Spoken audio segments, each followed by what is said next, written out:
Check is brought to you by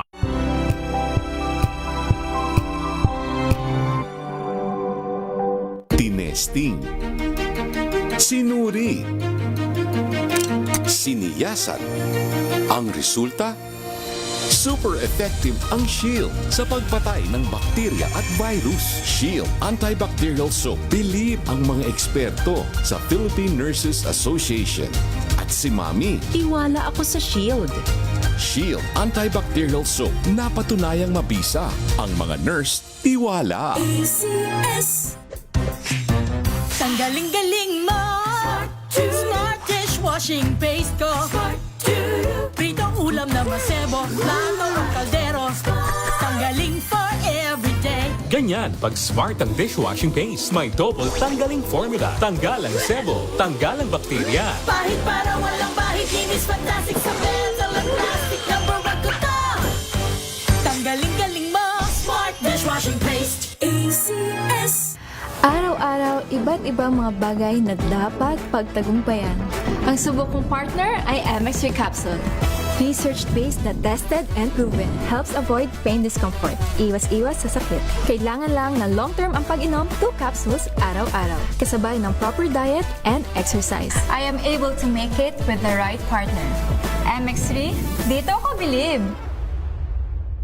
Mahalagang paalala, ang MX3 capsule ay hindi gamot at hindi dapat gamiting panggamot sa anumang uri ng sakit.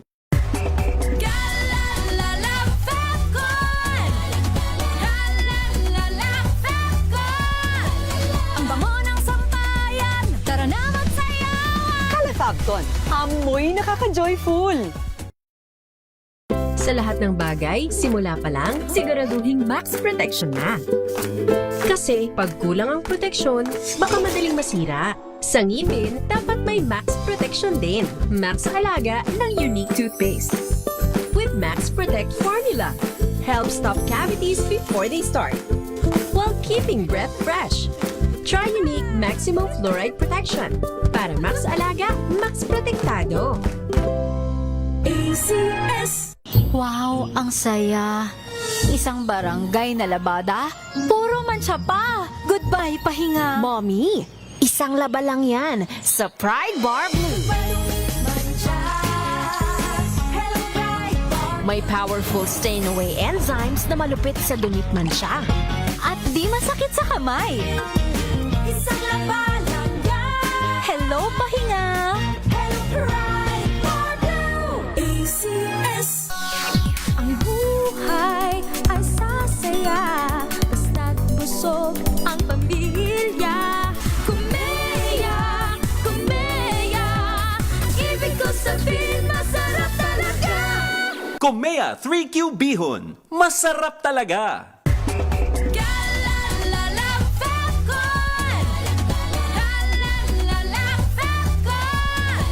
Ang bango ng sampayan Tara na magsayawan Calefabton, amoy nakaka-joyful.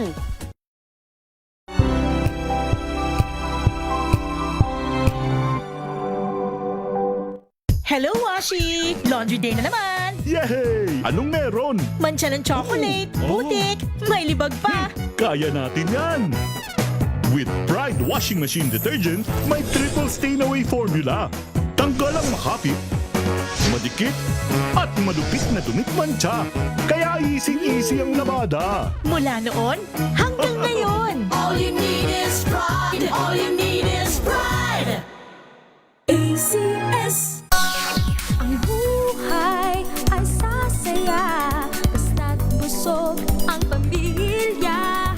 Kumeya, kumeya Ibig ko sabihin masarap talaga Komea 3Q Bihon. Masarap talaga!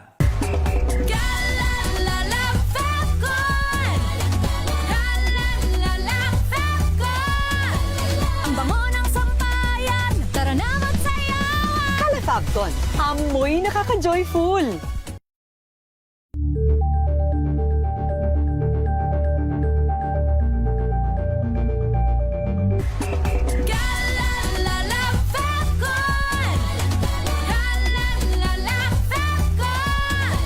Ang bango ng sampayan Tara na magsayawan Calefabton, amoy nakaka-joyful.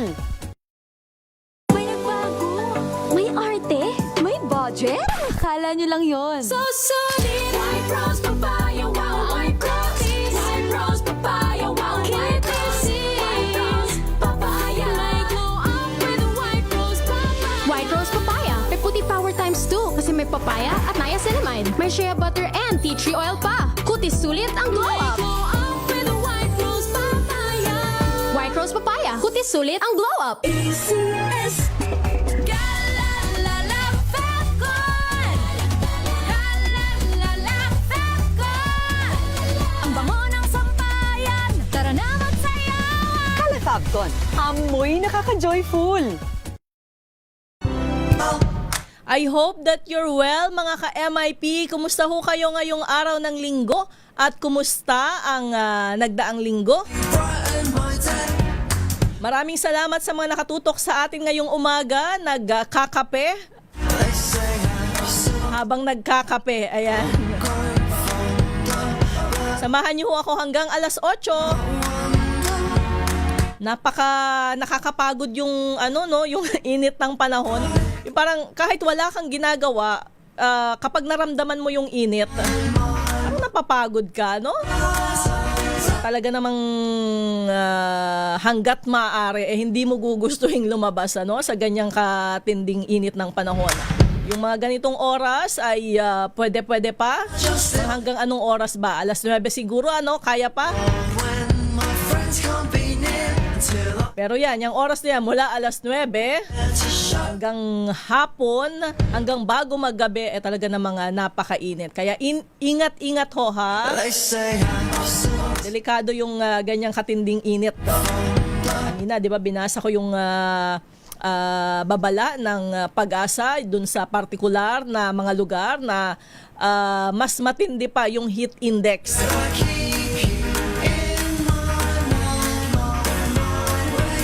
Ayan, good morning, ating Teresita, ang ating suke. Sabi niya, tama, nagkakape na ako. Tapos na mag-breakfast. Oo, yun yung masarap magkape pagkatapos actually kahit hindi lang sa almusal, 'di ba? Magkape pagkatapos kumain.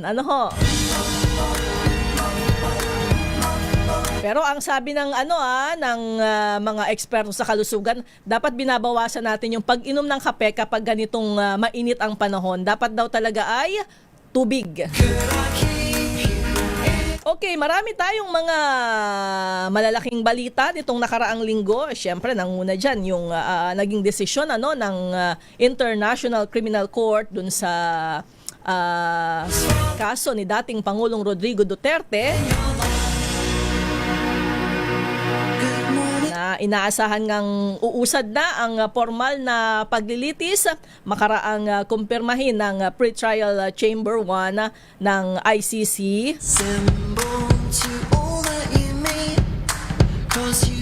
Yung mga kaso sa dating Pangulo.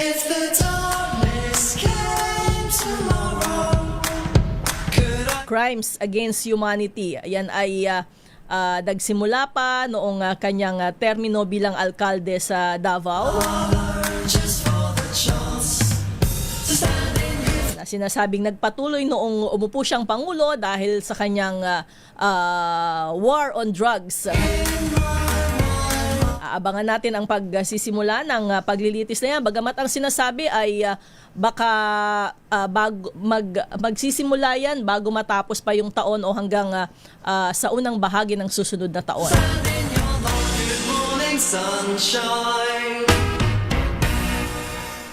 At syempre ay halos kasabay na araw yung impeachment hearing naman sa House Justice Committee laban kay Vice President Sara Duterte.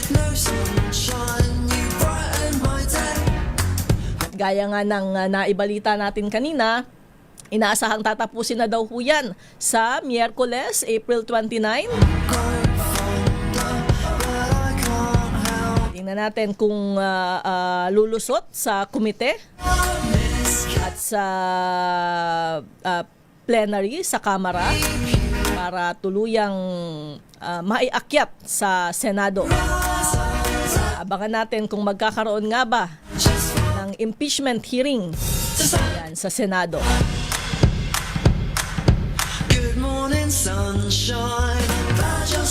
At syempre, mag-aabang ulit tayo dahil may good news kahit papaano. Sa diesel daw, sigurado na ang rollback sa Martes. Sa gasolina hindi pa sigurado, baka hindi daw gumalaw or baka tumaas pa ng piso. Yan din ang isa sa ating mga inaantabayanan. Yung sana ay humupa na, bumalik na sa normal yung sitwasyon dyan sa gitnang silangan. Para naman bumalik na rin sa normal yung mga presyo. Yun yung iniinda natin kasi, no? Una, mataas na presyo ng mga produktong petrolyo dahil inaangkat lang ho natin yan. Siyempre, hindi lang naman doon natatapos, dahil sabi nga, domino effect yan. Sa sandaling tumaas ang presyo ng langis, asahan ang pagtaas rin ng iba pang mga bilihin. Sa ngayon, bagamat sa mga palengke ay ramdam ho yan ng ating mga kababayan. Hindi maipagkakailayan. Kahit ano pang pagtiyak ng kaukulang mga ahensya, partikular ng DA, mayroon ho talagang pagtaas sa presyo ng mga bilihin sa mga palengke. Sa mga groceries naman, ang sabi ng Department of Trade and Industry, hanggang sa Mayo. Ayan, wala daw inaasahang pagtaas sa presyo ng basic commodities. At ang tugon naman ng pamahalaan, sinisikap na maibsan yung epekto niyan sa pamagitan ng mga ilang hakbang. Kaya nagpapatuloy pa yung service contracting, yung diskwento sa pamasahe, fuel subsidy, tapos mayroon ng libreng toll pansamantala, 'di ba, sa mga truck na may dalang pagkain o agricultural products.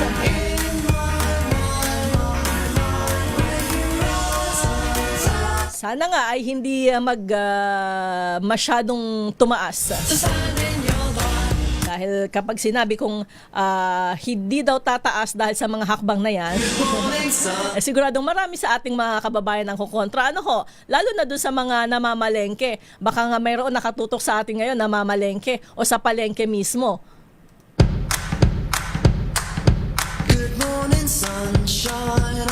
Ayan, talaga ba? Medyo mura daw ngayon ang mga gulay sa supermarket. Mas okay bang bumili ng gulay sa supermarket kaysa sa palengke? Siguro kung saan mas mura, doon na lang tayo.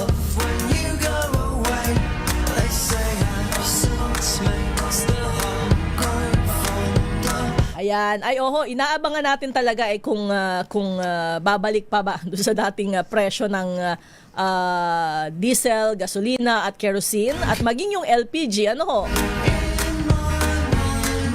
Dahil nauna nang sinabi ng mga ekonomista na baka hindi na bumalik sa dati, kaya nga mayroong mga panawagan na kung maaari ay itodo na lang sa 70. Hanggang doon na lang.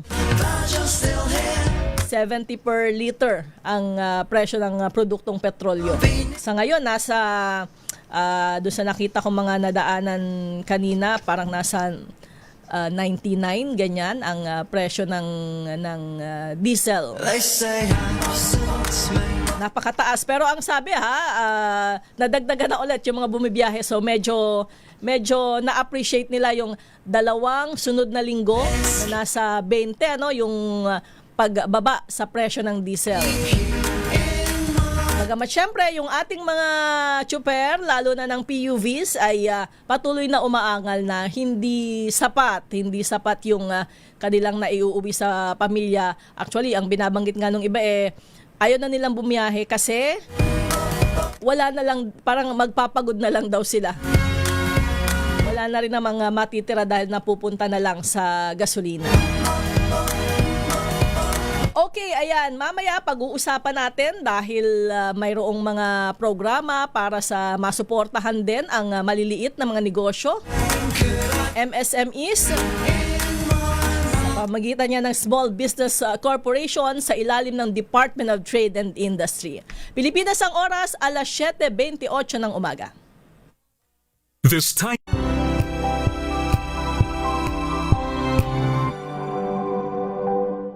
Maulan man, no worries na amoy kulob ang damit. Charm Fabcon, bangong kumakabloom, tanggal amoy kulob sa bango ng charm. Kaya gamit ko, Charm Fabcon with Bloom Fresh Technology. Kills 99.9% of kulob-causing bacteria. May aroma burst pa of thousands of flowers and berries. Ang sampay sa loob, no amoy kulob. Bangong kumakabloom sa charm. Charm Fabcon. ACS.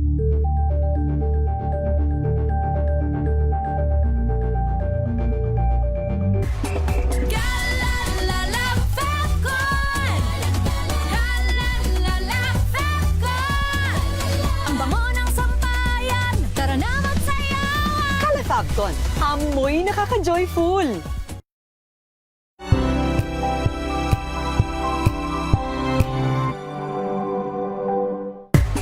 Galalala Fabcon. Galalala Fabcon.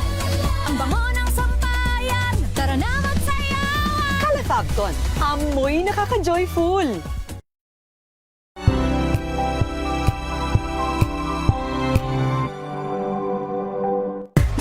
Galalala Fabcon. Galalala Fabcon. Ang bango ng sampayan. Tara na magsayawan. Calafabcon, amoy nakaka-joyful.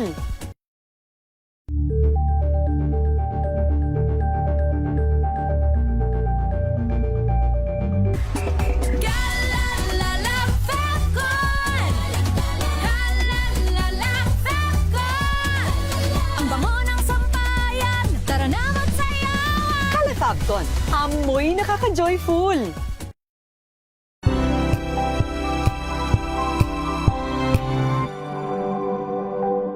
Sa loob ng 86 na taon, DZRH ang naging kaagapay ng mga Pilipino sa balita, sa serbisyo at sa bawat kwento. 86 na taon ng tiwala at sa mga darating pang taon, mas pinalakas at mas pinagtibay para sa Pilipino. DZRH. Una sa Pilipinas, una sa Pilipino. Serbisyong tapat sa'yo, DZRH.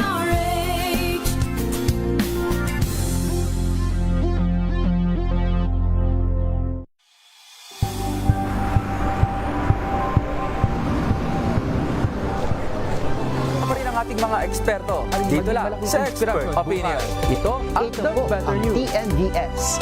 Trending and Isang kwento, iba't ibang anggulo. Dito sa Point. Bawat pananagutan ating tatalakayin dito sa Hoy. Bawal yan. Filipino, dito lang sa DZRH. Match up entertainment and lifestyle. Ito ang MBC TV Network News. Una sa Pilipinas, una sa Pilipino.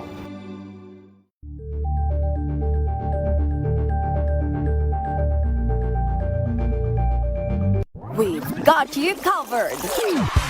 From the hottest hits, exclusive interviews,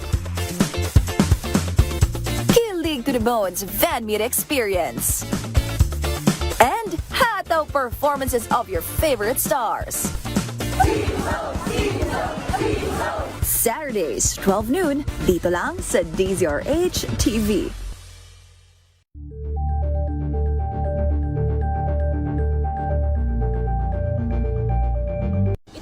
Ng naitalang 17 individual na ang kanilang naaresto. Metro Manila Development Authority o MMDA ang No Contact Apprehension Policy o NCAP sa Metro Manila. Sa ang ilang mga dokumento ay peke. Hindi rin legal ang employment na ipinangako sa kanila. Sa mata ng batas, mananagot ang sangkot at may sala. Dahil sa bawat paglabag, may karampatang parusa. Alamin ang mga pananagutan sa likod ng mga bawal. Dito sa Hoy! Bawal yan! Tuwing Sabado, alas 11:30 ng umaga. Dito lang sa DZRH TV.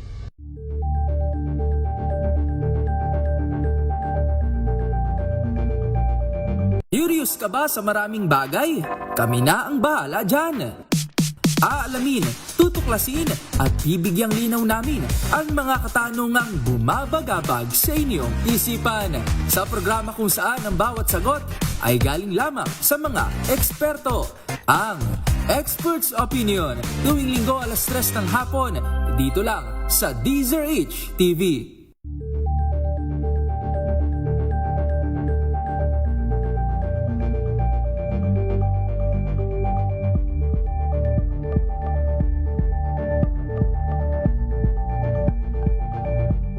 Alamin ang mga maiinit na isyung pambayan, mga balitang kailangan mong malaman, usapin sa pamahalaan, politika, ekonomiya at kabuhayan. Ito ang mga dapat mong malaman, pakialaman at pag-uusapan dahil kayo ang tinig ng mamamayan dito sa Damdaming Bayan. Live sa DZRH Radio, DZRH TV at DZRH Digital. Kasama sina Lakay, Deo Macalma at Elaine Apit. Araw-araw, Lunes hanggang Biyernes. Damdaming Bayan. Maynila! Maynila! Ito ang Pilipinas!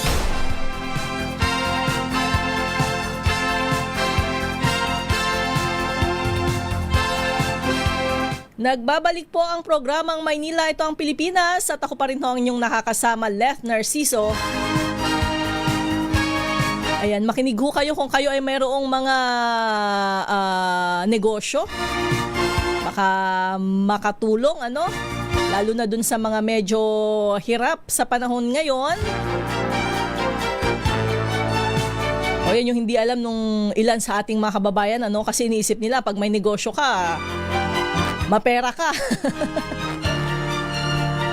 Pero ang totoo ay nagpapaikot ka lang ng puhunan.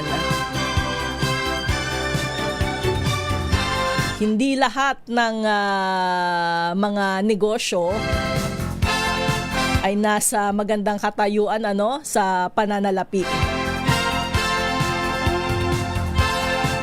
Pag-uusapan natin yan dahil nga ngayon, gaya nung sabi ko, mayroong mga struggling na mga MSMEs.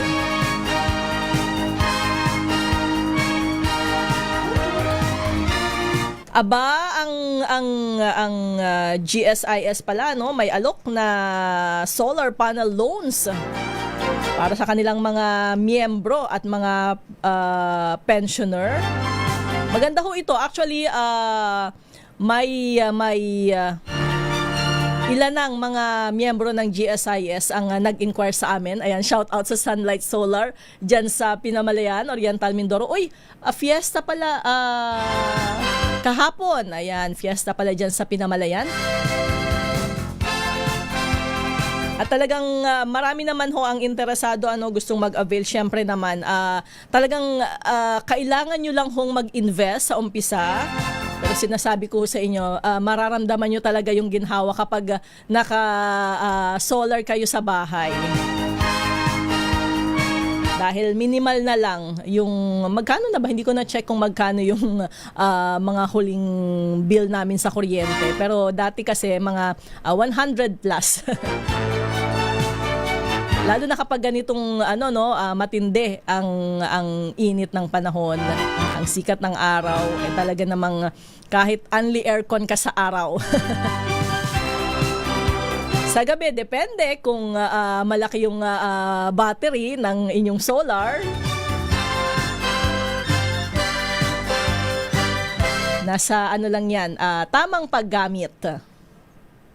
Okay. Nasa linya na natin si Ginoong Wally Don Calderon, OIC Vice President ng Small Business Corporation at Head ng Innovation and Advocacy Group ng SB Corp. Good morning, Sir Wally. Welcome po sa Maynila, ito ang Pilipinas, dito sa DZRH. Hello, good morning. Ayan, Sir Wally, tinawagan namin kayo ngayon dahil ang para doon sa ating mga kababayan na hindi pamilyar dito sa SB Corp, kayo ang financing arm ng Department of Trade and Industry, DTI, tumutulong sa maliliit na negosyo, micro, small and medium enterprises. Ano po bang maidadagdag ninyo doon, Sir Wally? Tama po kayo. Kami po yung sangay ng pamahalaan na financing arm ng DTI. So, kung meron pong pangangailangan na karagdagang kapital or financing ang isang maliit na negosyo, pwede po silang lumapit sa amin upang i-access sa aming samot-saring loan programs. Ayan, at nabanggit ko kanina, medyo sa panahon ngayon ay baka maraming MSMEs, yung maliliit na negosyo ang talagang medyo hirap.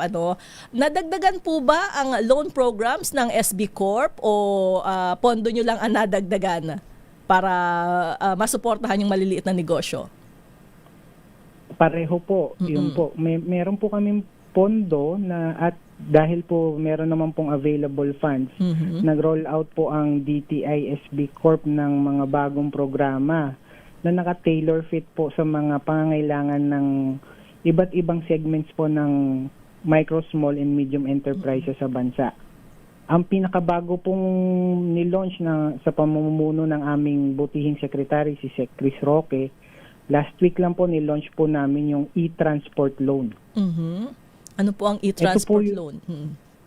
Ito po yung financing o pautang para po sa transport sector, yung gusto pong mag-shift to electric vehicles. Dahil alam naman po natin, nagkaroon po tayo o hanggang ngayon, bagamat ito'y parang gumaganda na ang sitwasyon, may oil crisis, nagmahal po ng sobra ang presyo ng ating langis o diesel at gasolina. Paano po ma-avail yung loan na yan, Sir Wally? Ayun po, ang target na kliyente po nito ay yung meron pong existing na pinapasada. For example po, TNVS, katulad ng Grab o yung mga jeep or pampublikong tricycle, pwede po kung meron po silang objective na mag-shift na to the electric version po ng kanilang mga sasakyan. E-trike or e-jeep or kung yung sa TNVS po, electric vehicle po na kotse. Lahat po ba ng MSMEs ay pwedeng mag-avail ng loan programs ng SB Corp? Tama po kayo, lahat po. Kahit anong negosyo? Kahit ano pong negosyo. Okay. Ito pong nasabi ko na e-transport loan ang pinakabagong offering. Pero bago po nito, in just a couple of weeks or 3 weeks ago po, nilaunch din po ng DTI SB Corp, for example, ang OFW Negosyo Fund. So ito po yung 2 billion fund na para naman po sa mga kapatid nating OFWs na apektuhan din nung sigalot sa Iran o sa Middle East. So meron pong mga gusto nang bumalik or napilitang umuwi dito sa atin. At kung hindi na po sila makakabalik sa ibang bansa, kailangan po nila ng pagkakakitaan. Pwede po silang lumapit sa amin kung magtatayo po sila ng isang maliit na negosyo o palalaguin po ang negosyong meron na sila ngayon o ang kanilang mga pamilya. So meron po kaming OFW Negosyo Fund. So hindi lang yung mga may existing na negosyo na ang pwedeng mag-avail ng loan programs. Kahit yung mga gustong magsimula ng negosyo. Tama po kayo. Okay. Iyan po yung kagandahan nitong mga bagong programa. Kasi bago po dito sa mga bagong programa na binabanggit ko, ang napapautang pa lang po namin dati ay yung meron ng kasalukuyang tumatakbong negosyo. Ang kagandahan po dito sa mga bagong produktong nabanggit ko, yung gusto pa lang pong magtayo ng bagong negosyo nila, pwede na po namin silang tulungan. Okay. At magkano daw po ang pwedeng hiramin at ano ba ang requirements? Ayun po. Ang amin pong, sa lahat po ng aming programa, ang pinakamababang pinapahiram po namin ay 30,000 pesos. At ang pinakamalaki po per borrower o yung gusto pong mag-loan sa amin hanggang 20 million pesos. So, ang laki po ng spectrum nun kasi nga po micro, small and medium enterprises po ang aming pinapautang. So, sa mga malalaking loans, ito po yung nabibigay naming assistance sa medyo relatively established na negosyo at malaki na rin yung pangangailangang kapital. Pero yung micro po, yung gaya po na nabanggit ko, as low as 30,000 po pesos, pwede po namin ipahiram. At napakadali lang po mag-access ng loan namin. Paano po? Magda-download lang po ng mobile app. Ibig sabihin sa telepono na lang po. So, para pong Facebook o parang ano na lang po yan. Online po, i-download lang po yung SB Corp Money app at magbi-build lang po kayo ng profile, pangalan, konting informasyon sa inyong negosyo. I-build nyo po yung profile. Tapos po, magsasubmit po kayo ng basic requirements lang po. Government issued ID, kopya po ng inyong bank account, at yung business registration documents. Ito po yung mayor's permit o kung kayo'y korporasyon, SEC registration nyo po. Yung mga ganun po. Yun lang po ang mga requirements at makakapag-apply na po kayo ng loan program sa amin. Kung ano po ang nababagay na loan program sa tipo ng inyong negosyo. At gaano naman po katagal yung proseso nito, Sir Wally? Opo, basta po kompleto. Kailangan ko pong bigyang diin. Basta kompleto at tama ang mga dokumento at informasyon, 2 to 4 weeks po. Mabilis Pag lang. hindi po kasi kompleto, nagkakaroon po ng balikan. Ibig sabihin, yung amin pong mga nagpo-proseso, tatawagan kayo, minsan po nararanasan namin hindi makontak, hindi sumasagot ng telepono. So, doon antimano pa lang po sa pag-submit ng requirements, make sure po na malinaw ang kopya ng dokumento, kompleto, tama po. Pag ganun po, ang ano po namin hanggang 4 weeks po ang pinakamatagal.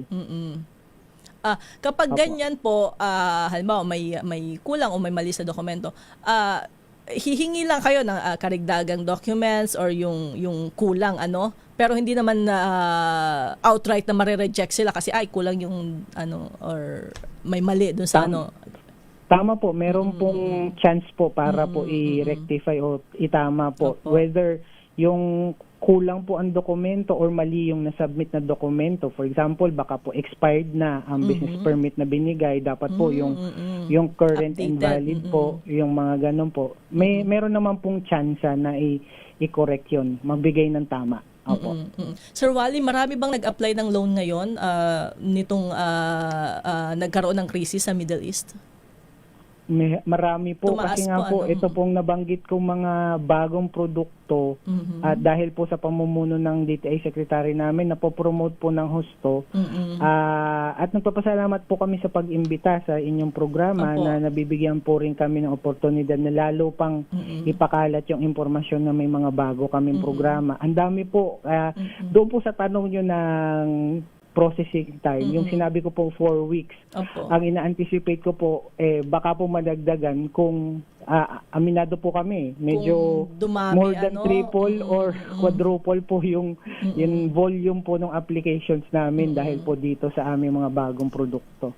At nakakatawa naman po na gano'n na mas marami po kaming matutulungan. Oo, kasi marami ang hindi nakakaalam So at least, 'di ba, nagkaka-idea yung ating mga kababayan. Sir Wally, doon na lang po sa mga may tanong, gusto pa nilang mag-inquire o malaman yung mga programa ng SB Corp. Paano ba ang pwede nilang gawin? May pwede bang tawagan na numero? Opo,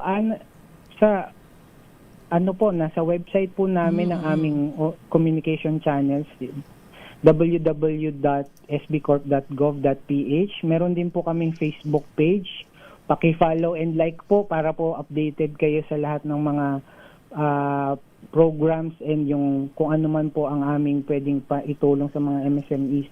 Lahat po yung mga channels na yun pwede nyo pong i-contact at meron po kaming Customer Relations Management Unit. Sasagot po sila sa lahat ng inyong katanungan. Ayun. Okay, maraming salamat Sir Wally ha. Salamat sa mga paliwanag at sa pagbibigay ng oras sa amin ngayong umaga. Thank you po. Good morning. Salamat din po. Magandang umaga. Maraming salamat po si Ginoong Wally Don Calderon, OIC Vice President ng Small Business Corporation at Head ng Innovation and Advocacy Group ng SB Corp. Maynila! Ito ang Pilipinas! Pilipinas ang oras, alas 7:48 ng umaga. Reach number 1 na naman sa Metro Manila, pati rin sa Mega Manila.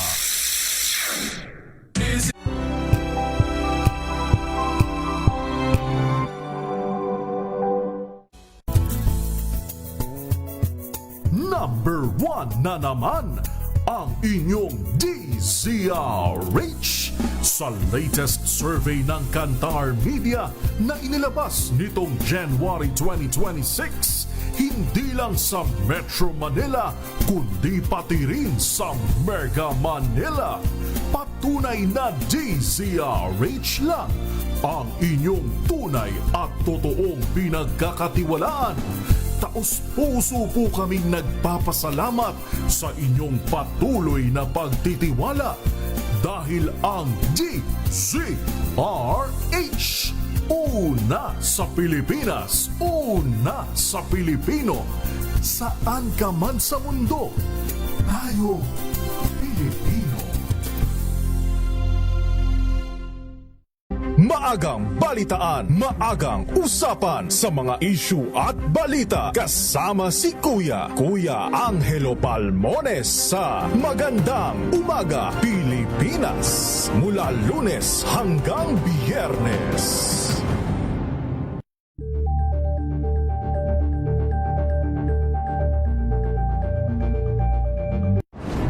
Kung good vibes ang hanap mo, dito ka na sa Sigurado!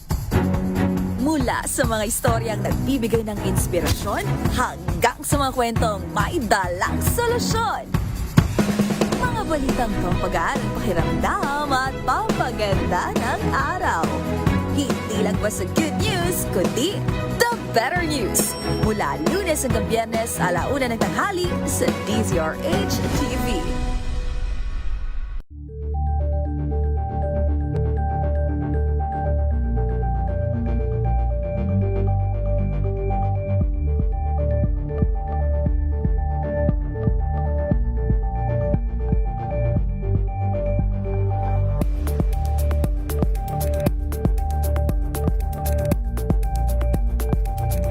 Tambalang Anthony Taberna at Jerry Baha ang gigising sa inyong umaga dahil lalatay ang humahagupit na diskusyon at komentaryo Lunes hanggang Biyernes sa 2x2.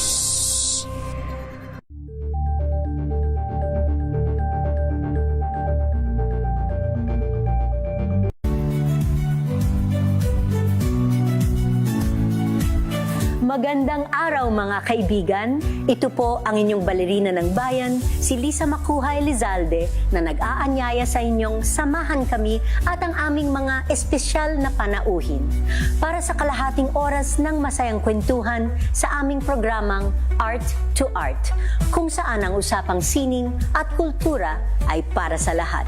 Huwag kaliligtaan, tuwing linggo, 3:30 ng hapon, dito lamang sa DZRH Radio, DZRH TV, at via online streaming.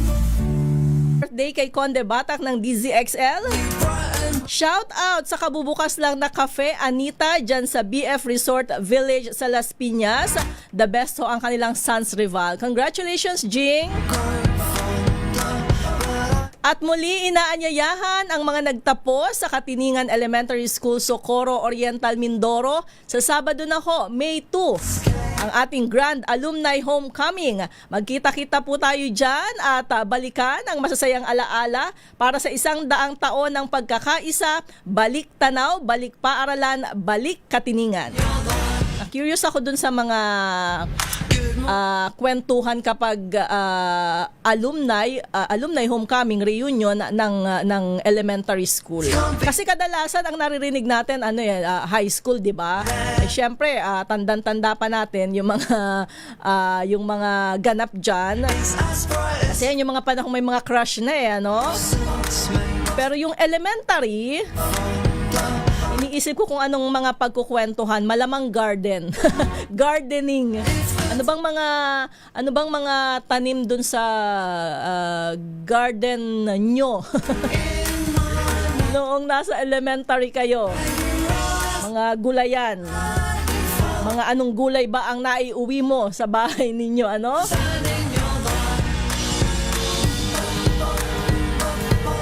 Pero ito yung talagang sa bagay, kapag naman nasa isang barangay kayo, kadalasan nagkikita-kita naman kayo madalas, Maliban na lang kung talagang nasa ibang lugar na naninirahan o kaya nasa ibang lugar ang trabaho gaya dito sa Metro Manila, tapos bihira kang umuwi dun sa lugar ninyo, malamang masusurpresa ka rin na, siya pala yung kaklase ko nung elementary.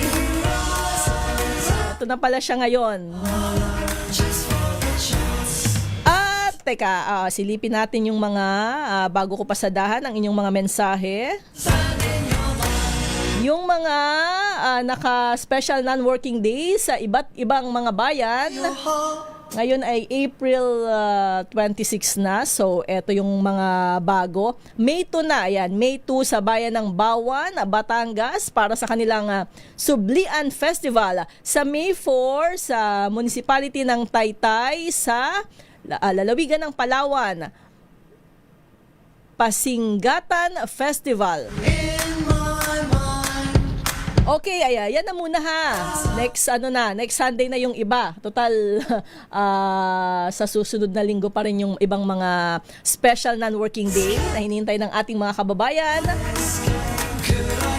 Okay, pasadahan ko yung ilan sa inyong mga mensahe. Unahin natin yung mga nasa Facebook dahil may na-screenshot akong maagang mga nagpadala ng kanilang comments kanina. Si Han Zala Tarambisa, bumabati ng advance happy birthday kay Karina Bautista, May Cruz Alviar at kay Manang Milky Rigunan. Si Manang Milky ay April 30 ba, Ninang? Tama po. Si Randy Santisas, maraming salamat, nakatutok siya sa atin ngayong umaga. Maging si Revelito Magallones na nanonood sa atin mula sa Victoria, Tarlac. Si Paul Reyes, mabati rin ng magandang umaga. Si Mel Fernando, na umaasang sana'y tuloy-tuloy na daw ang pagbaba ng presyo ng gasolina at ng iba pang mga bilihin. Si Mel ay nasa Barangay Ipo, Street, Bundukan, Bocaue, Bulacan, na nagkakape rin sa mga sandaling ito. Good morning, Didi Manuel, dyan sa Digman, Bacoor City, Cavite. Sa Tornino Lauay Senior sa Quezon City, Aliaser, Gabi Hans Tarambisa. Si Margarita Guevara dyan sa Mabalacat City, Pampanga. Maraming salamat po. Kuyang Willie Relador, bumabati siya ng belated happy birthday kay Feliciano Zuniga from Zuniga family, Susan San Pablo. Nasa Gapan City. Si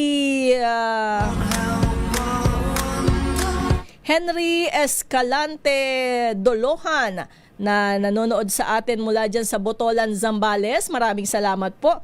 Si Anthony Abrenica, si Suzuki Ronero, nanonood sa atin mula sa Japan. May biyahe si Presidente next month sa Japan. Mayroon siyang state visit sa imbitasyon ng Japanese government. Si Emeline Laudenyo. Okay, silipin natin yung mga nasa YouTube. Wait lang.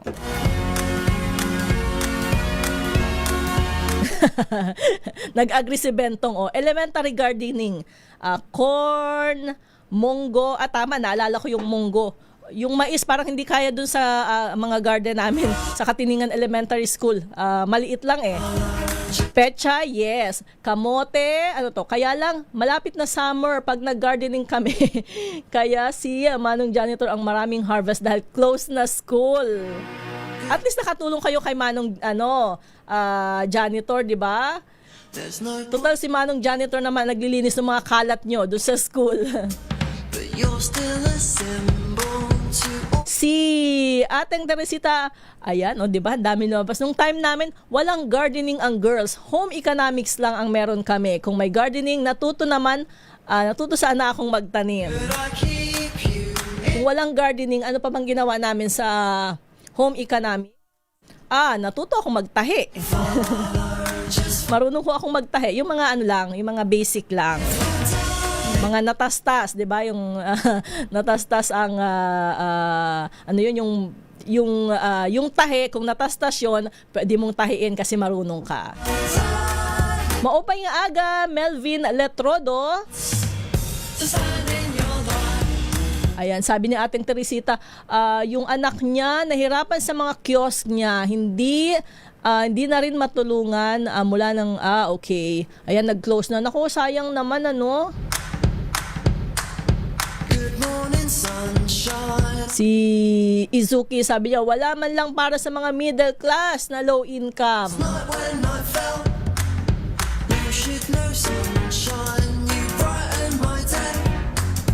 Good morning, Arnold Reyes. Sabi niya, anak ko, magpakabit ho kayo kung kaya nga pag-ipunan. Ako na ho ang nagsasabi sa inyo na malaking ginhawa kapag naka-solar ho.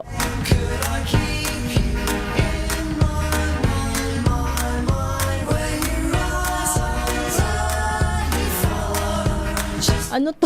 Bakit may pinag-uusapan kayong KTV na masarap yung chikahan dito sa sa YouTube eh.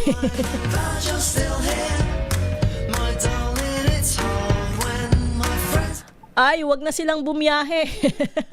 Okay lang yung dahil dati naman ayan, walang sasakyan. Oo nga dati. Ngayon may mga naglalakad pa rin naman. Tatandaan ko dati yung mga galing school, nilalakad lang talaga sa hapon pag-uwian na.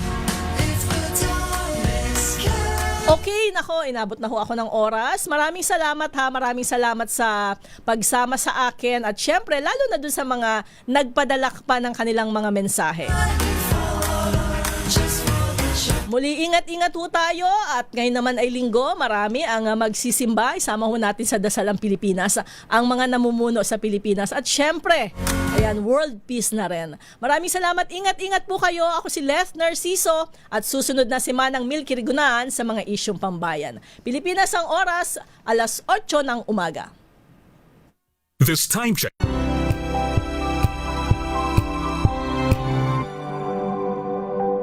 Sa loob ng 86 na taon, DZRH ang naging kaagapay ng mga Pilipino sa balita, sa serbisyo at sa bawat kwento. 86 na taon ng tiwala at sa mga darating pang taon, mas pinalakas